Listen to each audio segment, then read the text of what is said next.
नमस्कार, जन उत्तराखंड में आप सभी का स्वागत है। मैं हूं प्रभात। बुलेटिन में सबसे पहले रुक करेंगे हेडलाइंस का। लोहाघाट के तल्ला बेटा में स्टोन क्रशर लगाए जाने से नाराज ग्रामीण। डंपिंग जोन के लिए मांगी गई थी भूमि, पलायन की दी चेतावनी।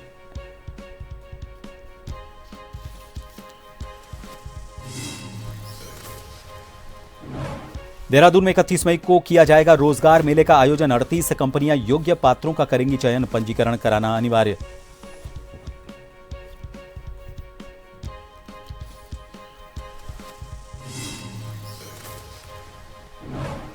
द्वितीय केदार श्री मदमहेश्वर के कपाट खोलने की प्रक्रिया शुरू। चल विग्रह डोली श्री ओंकारेश्वर मंदिर से धाम के लिए रवाना। 21 मई को खुलेंगे कपाट।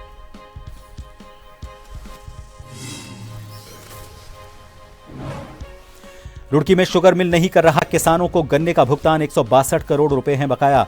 मंत्री बहुगुणा ने भी इकबालपुर मिल के मैनेजमेंट को बताया फ्रॉड।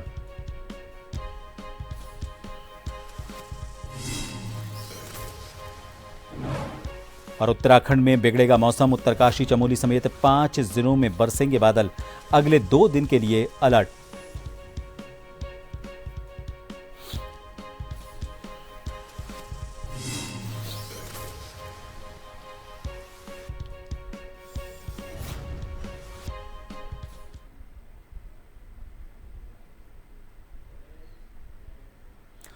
पूर्व कैबिनेट मंत्री करतार सिंह भड़ाना मंगलौर विधानसभा क्षेत्र के गांव बरहमपुर जट पहुंचे और एक जनसभा को उन्होंने संबोधित किया।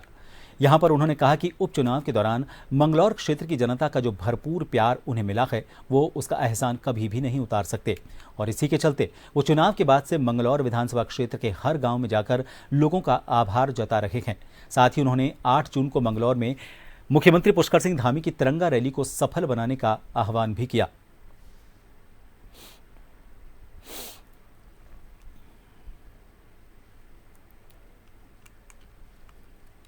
पहले हमारा मुख्यमंत्री जी का प्रोग्राम करने का था, लेकिन उसके बाद ऐसा कार्य हो गया जो भारत का ही नहीं बाहर मुल्कों के लिए भी दिखाना पड़ता है। तो अब जो तिरंगा रैली हम 8 तारीख को करने का फैसला किया है, जिसमें मुख्यमंत्री जी आके उसका संचालन करेंगे। तो कोशिश करेंगे कि वो देशों को बता दें कि हिंदुस्तान कितना एक है और वो हर तरह से गलत के लिए गलत होके तैयार है। उधम सिंह नगर जिले के किच्छा में सैकड़ों भाजपा कार्यकर्ताओं ने भारतीय सेना के सम्मान में विशाल शौर्य सम्मान तिरंगा यात्रा निकाली। इस दौरान भाजपा कार्यकर्ताओं ने भारत माता की जय, भारतीय सेना जिंदाबाद, पाकिस्तान मुर्दाबाद के जोरदार नारे लगाए। किच्छा के पुरानी गल्ला मंडी से शुरू हुई तिरंगा यात्रा नगर के मुख्य बाजार, दीनदयाल चौक, महाराणा प्रताप चौक, बरेली रोड होती हुई आवास विकास क्षेत्र में पहुंचकर संपन्न हुई। पहलगाम में आतंकियों द्वारा निर्दोष सैलानियों की धर्म पूछकर हत्या किए जाने के बाद देश की जनता द्वारा पाकिस्तान के खिलाफ लगातार कार्रवाई किए जाने की मांग की जा रही है। प्रधानमंत्री नरेंद्र मोदी द्वारा सेना को खुली छूट दिए जाने के बाद भारतीय सेना ने योजना के तहत पाकिस्तान में घुसकर आतंकियों के ठिकानों को ध्वस्त कर दिया। देश के तमाम क्षेत्रों में भारतीय सेना के सम्मान में तिरंगा यात्रा का आयोजन कर सेना का आभार जताया जा रहा है।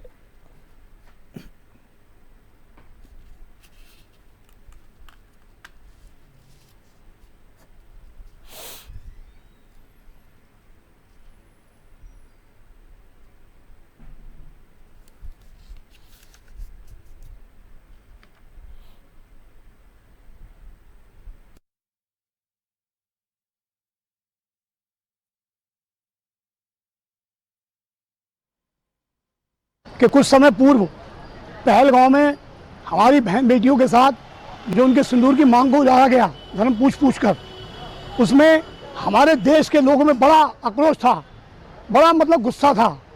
माननीय हमारे देश के प्रधानमंत्री नरेंद्र मोदी जी ने इसमें तुरंत आपातकालीन बैठक बुलाई और तैयारी की, और 7 मई को उन्होंने पाकिस्तान को ये बता दिया कि हिंदुस्तान से अगर उलझेगा तो तुझे नैस्तो नाबूद कर देंगे। हमारे देश की सेना ने ऐसा काम किया कि पाकिस्तान के आतंकवाद को बहुत ही पूरे तरीके से जवाब दिया।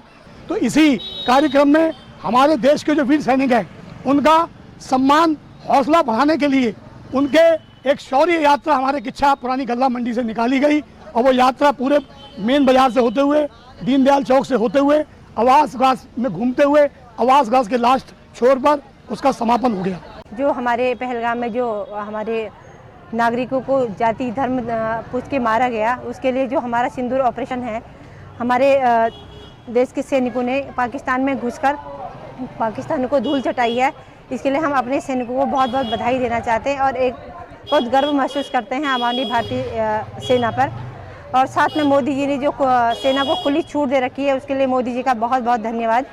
और बाकी हमारे जो आज तिरंगा यात्रा हमारे सैनिकों के सम्मान में निकाली गई उसके लिए हम सैनिकों की बहुत बहुत आभार व्यक्त करते हैं, उनको बहुत बहुत बधाई देते हैं। लोहाघाट विधानसभा क्षेत्र के बाराकोट ब्लॉक की छंदा गांव बच्चा सभा के तल्ला बेट्टा में ग्रामीणों को विश्वास में लिए बिना ठेकेदारों और प्रशासन के द्वारा स्टोन क्रशर लगाया जा रहा है। इस बात की भनक लगते ही क्षेत्र के ग्रामीणों में आक्रोश फैल गया। ग्रामीणों ने पूर्व पोस्ट मास्टर मान सिंह के नेतृत्व में स्टोन क्रशर का विरोध करते हुए प्रदर्शन किया। तो वहीं आज तल्ला बेट्टा के समस्त ग्रामीण एसडीएम कार्यालय लोहाघाट पहुंचे और स्टोन क्रशर खुलने का विरोध करते हुए एसडीएम लोहाघाट के माध्यम से मुख्यमंत्री और डीएम चंपावत को ज्ञापन सौंपा और स्टोन क्रशर नहीं खोलने की मांग की। ग्रामीणों ने कहा कि पूर्व में प्रशासन और ठेकेदार के द्वारा डंपिंग जोन के लिए भूमि मांगी गई थी, लेकिन अब साजिश के तहत स्टोन क्रशर खोलने की तैयारी की जा रही है। रेत के डंपिंग के लिए किराए में ज़मीन ली थी वहाँ गांव वालों से। हमारे गांव के लोग तो अनपढ़ हैं, अंगूठा टेक हैं, वो जानते नहीं हैं। तो उन्होंने जो है भाईबंदी के तौर पे घर घर जाकर के इन्होंने वो ज़मीन जो है किराए में ली। अब उस ज़मीन में ये लोग स्टोन क्रेशर प्लांट लगाने की तैयारी कर रहे हैं, जिसका कि गाँव वाले बहुत पुरजोर विरोध कर रहे हैं। वो जो है स्टोन क्रेशर लगने से वहाँ का पूरा पर्यावरण ख़त्म हो जाएगा। वन विभाग का जंगल है पूरा साल का, वो भी ख़त्म हो जाएगा और लोगों की खेती पूरी खत्म हो जाएगी। करणी सेना के जिलाध्यक्ष सूरज चौधरी के नेतृत्व में दर्जनों कार्यकर्ताओं ने तहसील परिसर पहुंचकर कुबेर तंबाकू कंपनी के खिलाफ नारेबाजी और प्रदर्शन करते हुए एसडीएम प्रमोद कुमार के माध्यम से ज्ञापन प्रदेश के मुख्यमंत्री को भेजते हुए कंपनी के खिलाफ कार्रवाई करने की मांग की। संगठन के जिला अध्यक्ष सूरज चौधरी ने बताया कि कुबेर कंपनी के मालिक द्वारा कुबेर तंबाकू के रैपर पर भगवान कुबेर का चित्र लगाया गया है, जो कि हिंदू भावनाओं के अपमान करने के बराबर है। उन्होंने बताया कि इस तंबाकू का सेवन करने के बाद लोग इस रैपर को जमीन पर फेंकने के साथ ही कूड़े में फेंक रहे हैं। रैपर पैरों से भी कुचला जाता है। उन्होंने कहा कि इस मामले में उनके द्वारा कुछ दिन पहले कोतवाली पुलिस को तहरीर भी सौंपी गई थी, लेकिन पुलिस द्वारा कोई कार्रवाई नहीं की गई।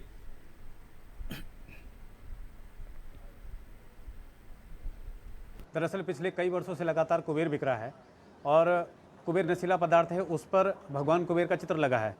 बीती अभी 15/5/2025 को हमने रामनगर कोतवाली में तहरीर दी है कंपनी के खिलाफ और आज मुख्यमंत्री को ज्ञापन दिया गया और ज्ञापन में करणी सेना द्वारा मांग की गई है कि कुबेर से भगवान जो कुबेर है, कुबेर तंबाकू से भगवान कुबेर का चित्र हटाया जाए, क्योंकि कुबेर नशीला पदार्थ है और नशीले पदार्थ पर कुबेर भगवान का चित्र लगा है और उसे व्यक्ति खाने के बाद में उसको नाली में और गंदगी में फेंकता है और उस पर सभी के पैर जाते हैं।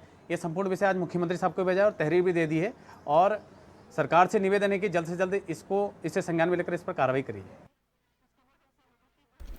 देहरादून में सेवा योजन कार्यालय की ओर से 31 मई 2025 को रोजगार मेले का आयोजन किया जाएगा। ये क्षेत्रीय सेवा योजन कार्यालय में आयोजित होगा।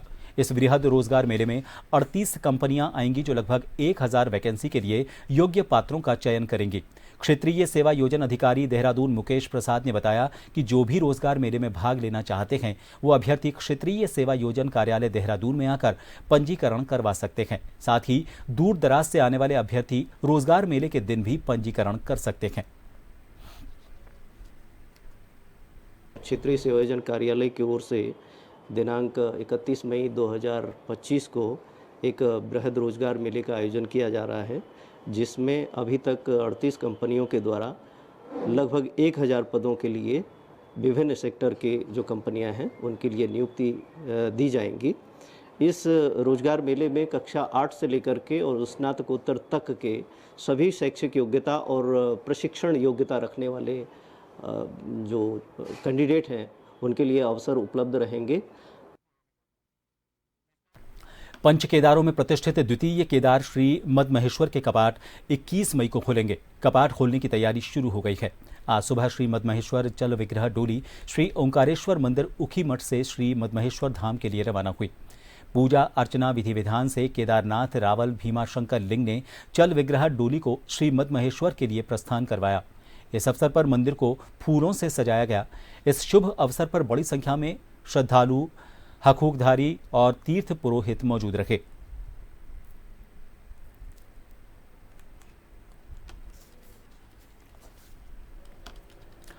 केंद्रीय स्वास्थ्य परिवार कल्याण मंत्री जेपी नड्डा रविवार को आदि कैलाश के दर्शन करने के लिए उत्तराखंड की पिथौरागढ़ जिले की चीन सीमा में पहुंचे। जेपी नड्डा ने आदि कैलाश के दर्शन किए और ये कहा कि शिव की नगरी अद्भुत है, इसलिए उत्तराखंड देवभूमि है। उन्होंने कहा कि प्रधानमंत्री मोदी के द्वारा आदि कैलाश के दर्शन करने के बाद उनकी भी दिली इच्छा थी कि वो आदि कैलाश जाकर भगवान महादेव के दर्शन करें। आज उनकी ये इच्छा महादेव के आशीर्वाद से पूरी हो गई है। उन्होंने कहा कि उत्तराखंड में पर्यटन की अपार संभावनाएं हैं। दर्शनों के बाद केंद्रीय मंत्री नड्डा ने हिमवीरों का उत्साहवर्धन करते हुए उन्हें अपने हाथों से मिठाई खिलाई। इस दौरान केंद्रीय मंत्री ने हिमवीरों से बातचीत की और यह कहा, हमारे सजग आईटीबीपी के हिमवीर देश की रक्षा के लिए इन विषम परिस्थितियों में तैनात हैं, जिनकी जितनी भी सराहना की जाए वो कम है। आज उन्हीं जवानों की बदौलत हमारा देश चैन की नींद सोता है।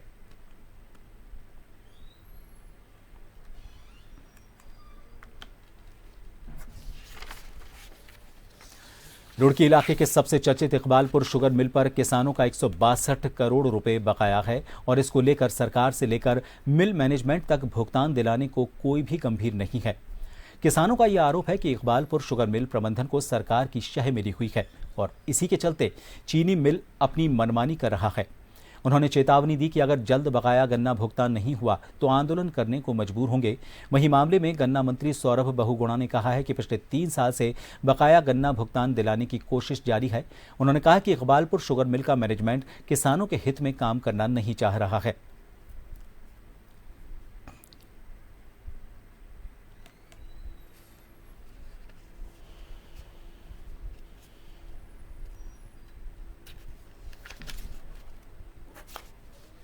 चीनी मिल की समस्याएं बड़ी हैं। लगातार पिछले 3 साल से हम लोग कोशिश कर रहे हैं कि उसको सुलझाया जा सके। उनके मैनेजमेंट से भी बहुत बार मीटिंग हुई है।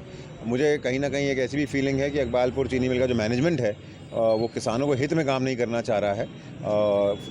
मैं बहुत स्टर्न वर्ड अगर यूज़ करूँ तो मुझे लगता है फ्रॉड मैनेजमेंट है और कोशिश हमारी पूरी यही रहेगी कि हम किसानों का जो बकाया है वो उनसे दिलवा पाएँ और किसानों का गन्ना जो है वो सही टाइम पर पिर जाए और उनको पेमेंट मिले, ये हमारी प्राथमिकता रहेगी। यहां रुकेंगे एक छोटे से ब्रेक के लिए। बने रहिए जन टीवी पर।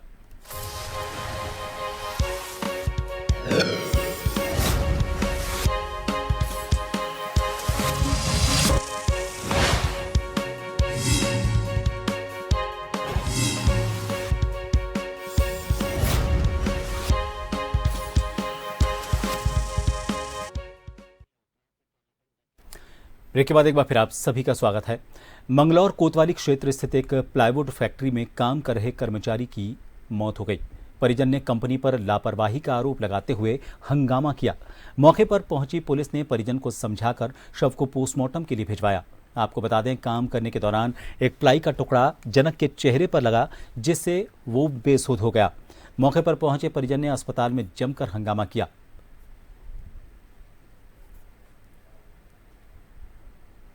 मंगलौर थाना क्षेत्र में एक फैक्ट्री में काम करते समय मजदूर की एक्सीडेंटल घायल होने की सूचना थी और ये पता लगा कि हॉस्पिटल ले जाते समय उसकी ब्रॉड डेड हॉस्पिटल में हुआ है। तो एसएचओ मंगलौर ने मुझे ये बात बताई है। तो बाकी क्या कारण थे, कैसे डेथ हुई, ये अभी पोस्टमार्टम पंचनामे के बाद क्लियर होगा।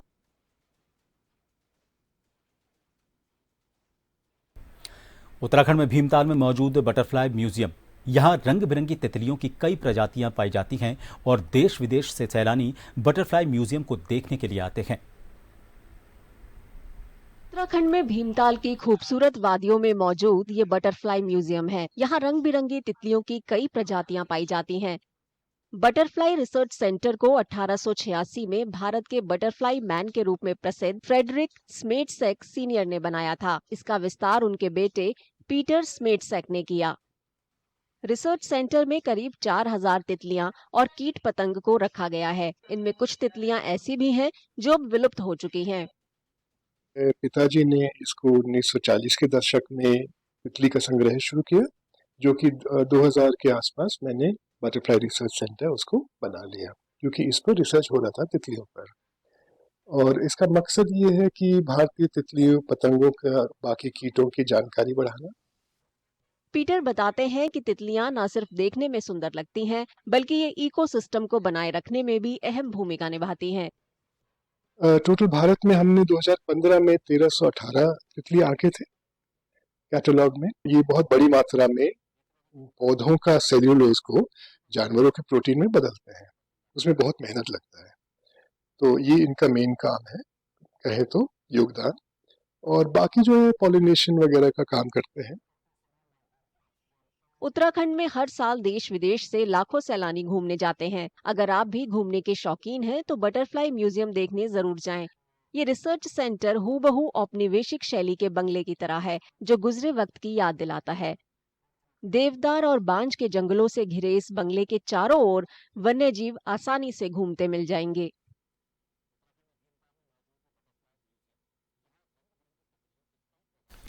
भारत और पाकिस्तान के बीच हालिया संघर्ष के दौरान पाकिस्तान को तुर्की के समर्थन के खिलाफ भारत में लोगों का गुस्सा बढ़ता जा रहा है और ऐसे में उत्तराखंड के फल व्यापारियों ने यह फैसला किया है कि वो तुर्की के साथ व्यापार नहीं करेंगे।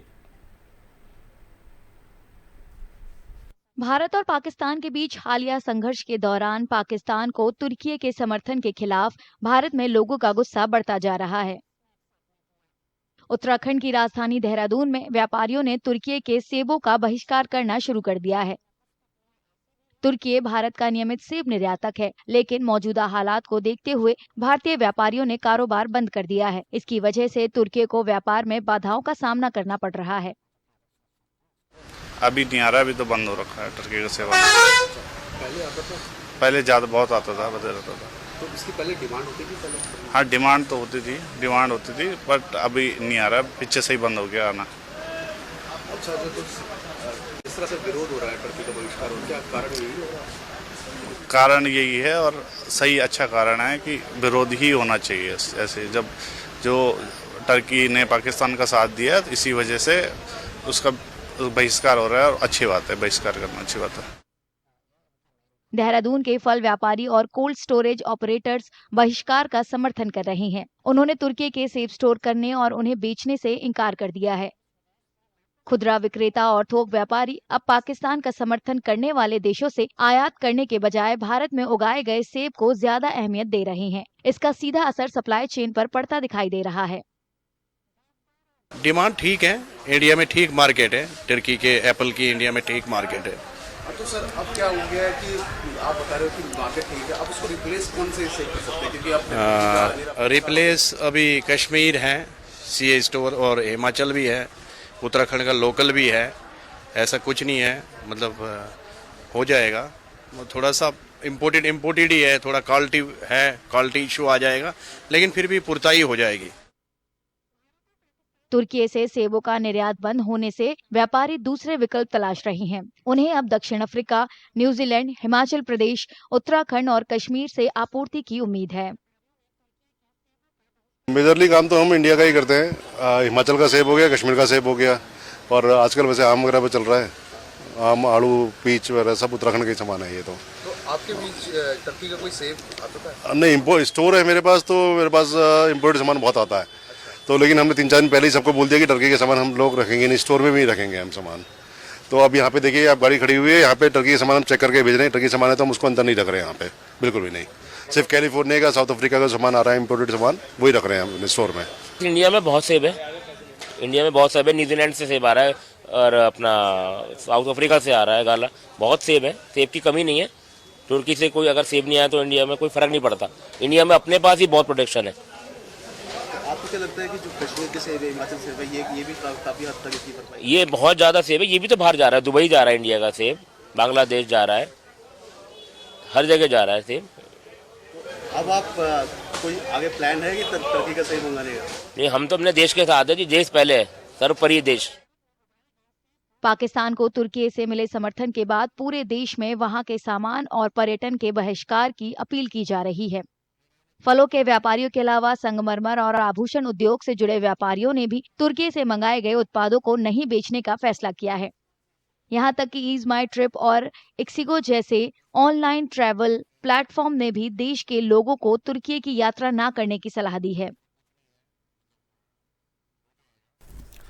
सूरज के कहर के बीच उत्तराखंड में मौसम ने करवट ले ली है। यहां पिछले कई दिन से पहाड़ से लेकर मैदान तक के कई हिस्सों में बारिश का सिलसिला जारी है।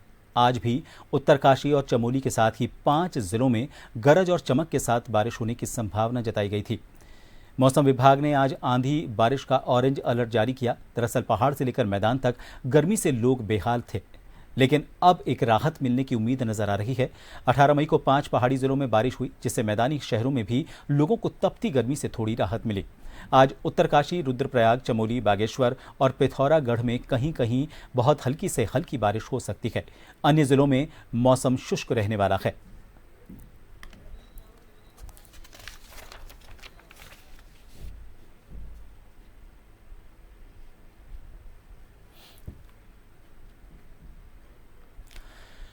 उत्तराखंड राज्य को बने लगभग 25 साल से ज्यादा का वक्त हो चुका है और इस 25 साल के वक्त की बात करें तो इसमें कई विकास कार्य हुए, लेकिन दूसरी ओर ये प्रदेश कर्ज के तले डूबा हुआ भी है। राज्य के बनने के बाद से प्रदेश में कांग्रेस और भाजपा की ही सरकार रही है, लेकिन दोनों ही सरकारों में प्रदेश के विकास के लिए कई हजारों करोड़ों का कर्ज भी लिया गया। वहीं आज वित्त आयोग की बैठक के दौरान उम्मीद थी कि राज्य के अनुदान को स्थिर करने को लेकर कोई मसौदा तैयार किया जाएगा। हालांकि ऐसा तो कुछ नहीं हुआ, लेकिन वित्त आयोग के अध्यक्ष ने यह जरूर कहा कि बाकी राज्यों की स्थिति को देखते हुए उत्तराखंड की आर्थिक स्थिति उतनी खराब नहीं है। फिस्कल डेफिसिट है वो जो भी अगर ग्रोइंग स्टेट है या ग्रोइंग सेंट्रल गवर्नमेंट भी है, कंट्री अगर ग्रोइंग है तो थोड़ा बहुत फिस्कल डेफिसिट हमेशा, कोई उसमें बुरी बात नहीं है, बिकॉज आप इन्वेस्ट करने के लिए बोरो कर रहे हैं। पर फिस्कल डेफिसिट इतना लार्ज नहीं होना चाहिए और इतना डेट इतना ज़्यादा नहीं बढ़ जाना चाहिए कि आप उसको सर्विस करने में आपको दिक्कत हो, या सर्विस करने में ही आपका ज़्यादा पैसा चला जाए तो फिर आगे दूसरे जो प्रोजेक्ट्स हैं आपके प्रोडक्टिव इन्वेस्टमेंट्स है, एजुकेशन का एक्सपेंडिचर है, हेल्थ का एक्सपेंडिचर है, वो आप ना कर पाएँ। तो उस लिहाज से अगर देखा जाए अदर दूसरी स्टेट्स के मुकाबले में ओवरऑल आपके राज्य की जो फिस्कल स्थिति है वो इतनी बुरी नहीं है। और इन सभी खबरों के साथ फिलहाल के लिए इस बुलेटिन में इतना ही। नमस्कार।